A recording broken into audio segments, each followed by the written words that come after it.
What's going on, ladies and gentlemen? Welcome back to the channel. My hiatus was because I was on vacation with my wife. We were celebrating our anniversary in Austria and Germany.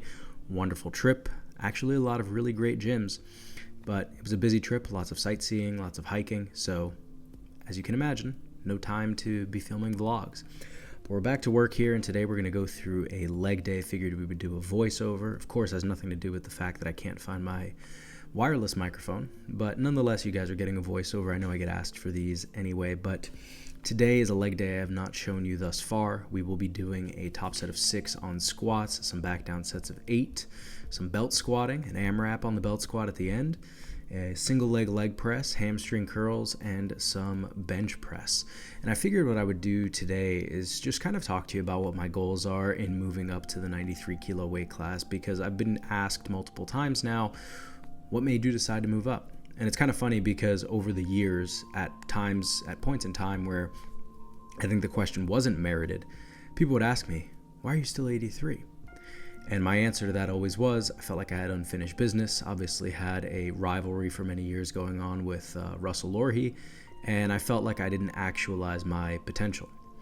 And while I still don't feel like I've actualized my potential at 83, I think now being basically 13 years into the sport while being in the same weight class, I think that it's pretty obvious, both by virtue of being down in this weight class for so long and seeing the landscape of competitiveness within the sport, that the people who are winning, the people who are elevating the sport and the totals within each weight class to new heights are those who have moved up.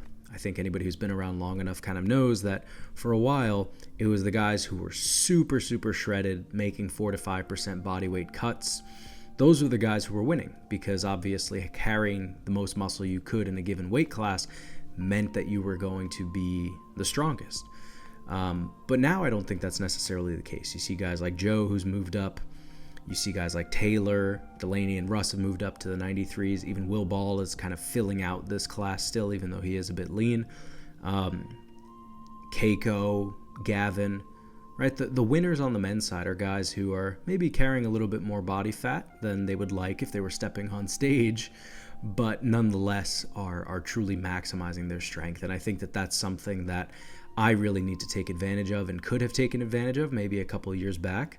But there's no better time than the present. And I definitely feel like with how, I've been a very well-rounded lifter as an 83. I think I can truly say that I'm probably one of the more well-rounded lifters who's competed at that level. And both my strength being my bench and my weakness being my squat of the 3 will benefit from a bulk. So right now, as I'm recording this, we're sitting at about 89.5 kilos morning body weight, which is the heaviest I've ever been, but I'm also the leanest I've ever been at this weight class. Still very visible, 6-pack abs, so we're still in a good spot in terms of body fat percentage. I don't think that this bulk has been too aggressive, but even so, I'm happy for it to get aggressive, because we want to maximize strength as quickly as possible, and we can recomp in the future. So what you guys see here is 515 set of 6. It moved all right. I definitely am willing to see the top end a bit suppressed with training right now, because the focus is bodybuilding, like we've mentioned. Currently, I'm only squatting 2 out of every 8 days, which is obviously a pretty decent step down from 3 every 7 days. And the overall set count is not that high on squat. I'm doing 8 sets, 6 of which are pretty sub-maximal. And as you'll notice in this next set, I go from using my flats to using my heels. So the reason for this, and many people might be wondering, Sean, why were you even in flats to begin with? During Lent, and I think this is just a function of training hard while losing weight and not necessarily fueling training appropriately, I ended up hurting my adductor, not in any severe way. I was able to actually train not too long after it, but it was very painful in heels and pain-free in flats. So I was like, you know what, let's keep running with flats because they're just the pain-free option. But now that I think leverages are improving a bit with the extra weight gain, I think heels will be that much better if I can squat in them. And obviously this is only 405 here, but as you guys can see, it's just a very efficient up and down pattern. Feels very easy to get to the bottom too. It doesn't feel like I'm traversing a large distance. So I think we're gonna go back to heels. I think we're gonna try to stick to heels. We'll see how that goes this next primary day, and we'll make a decision from there. So moving on into belt squats, I'm starting to see the benefit of the weight gain, right? We talked about beating the book, and I think this is just so important for measuring progress, especially when you have movements in the program that are movements you've done historically, right? It's one thing to get better at accessories when they're just completely novel, but if you're improving at accessories that you've had as a staple in your program, and anybody who's been following me knows I've been religiously doing belt squats for, it's probably 8 years now. It's crazy to say. It doesn't feel like that long ago once the belt squat fad began, but it's been about 8 years. And if I compare this belt squat AMRAP that I'm about to hit of 9 plates per side to 2 weeks ago, which was week 3 of my previous block, one thing that I was able to achieve this workout is I was able to do an AMRAP of 20, which I did 2 weeks ago, but it was a full-on RPE 10 set 2 weeks ago. And this week I probably could have done, I don't know, maybe another 5 reps. You guys can be the judge of that after we get to rep 20. But we're clearly putting on tissue. I can feel my dress pants that I wear to mass every day. They feel tighter around the legs, not much tighter around the waist, which is good. It means we're hopefully gaining weight in the right places. Water retention is going to the muscles and maybe not as much around the midsection, which is good. But I have a lot of confidence that squat is going to improve pretty dramatically. So we just have to keep pushing these accessories during this time of reduced frequency. And I think that anybody who's undergoing these kinds of changes to your program, just speaking with your coach and knowing what the intention is on their end will help you redirect your focus, because I think it's important to, ideally be detached from everything, but I think just in our human frailty, we are going to get attached to certain numbers. And I think if you can just strategically detach from your comp numbers in the times where you're pushing hypertrophy and attach yourself to these PRs that you hit on accessories, that'll be better. So we're moving on now to single leg press. And this has honestly become one of my favorite accessories I think I've ever done. So we're doing sets of 15 on each leg here. We've been able to progress this really nicely. Again, I think part of being able to progress it has been somewhat the novelty of it, but I think primarily getting used to the deeper hip flexion on unilateral movements. I've never been one to train single leg movements for my lower body. Probably should be more often.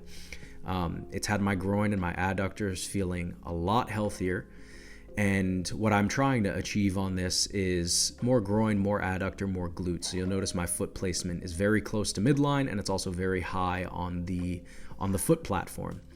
And I've been able to progress this from like 3.5 plates up to 6 plates over the course of the last 8 weeks or so.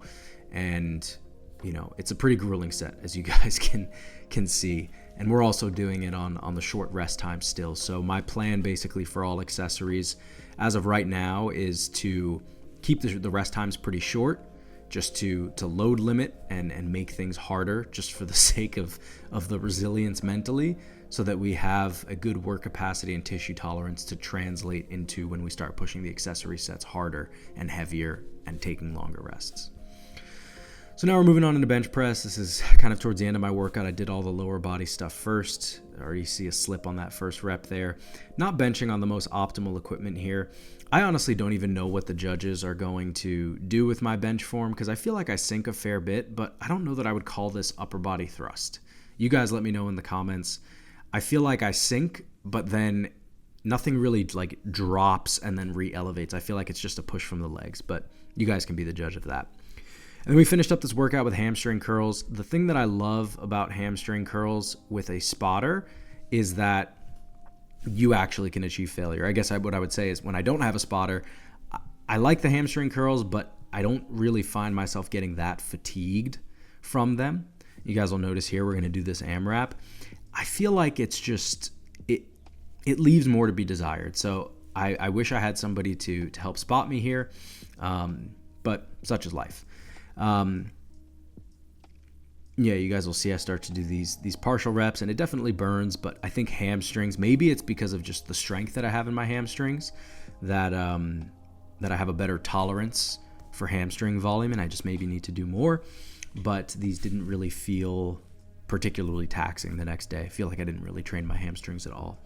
But I think to summarize this video, my goals have not changed. They've stayed the same, and I want to win. I want to be a national champion. I want to be a world champion, and my decision to move up was a function of that. I believe my odds, my chances, my opportunity to do so is highest in this weight class, which may be a silly thing for some people to hear, right? Because you see, obviously, the total I've hit at 83. Granted, I do think that I've been capable, should I have put it all together, of an upper 800s to maybe even 900 kilo total at 83. And then you see the 920s, the 930s, maybe even some breakout performances to come in the next year above that in the 93s. And you're thinking, how are you going to add that much to your total? Well, I just invite you, like I said, to look at any high-level lifter who has stayed in the same weight class and then moved up. Joe, Taylor, Russ, Delaney, Ashton, right? They blow up. Charlie Dixon, they blow up in a meaningful way because they're putting on tissue that they finally have the opportunity to. Their leverages are improving for 2 out of the 3 lifts. And their body's being given probably what they needed or wanted for a long period of time, but they didn't get to take advantage of because of staying in the same weight class. So I think you guys will be surprised. I think you guys will be pleasantly surprised, and I appreciate you all following through on this journey. I think the first time, I'm going to say it here now, I think the first time we squat 700, it won't be for a single. I think it'll be for reps. I think the first time we bench 500 with this new technique, it's going to be strong. And I think deadlift is going to just continue to chug along. I think that deadlift is going to continue to perform. We just have to keep pushing the volume. I think that's the thing that has always proven true for my deadlift is I don't need any crazy heavy sets. I just need to keep the wedge strong and keep pumping the volume. So appreciate you guys watching. This is a little bit of a different video than what you've seen so far. Also a shorter one, which hopefully just makes it easier to sit through to the end. But I will see you guys in the next one. Hope you have a great rest of your week. Take care.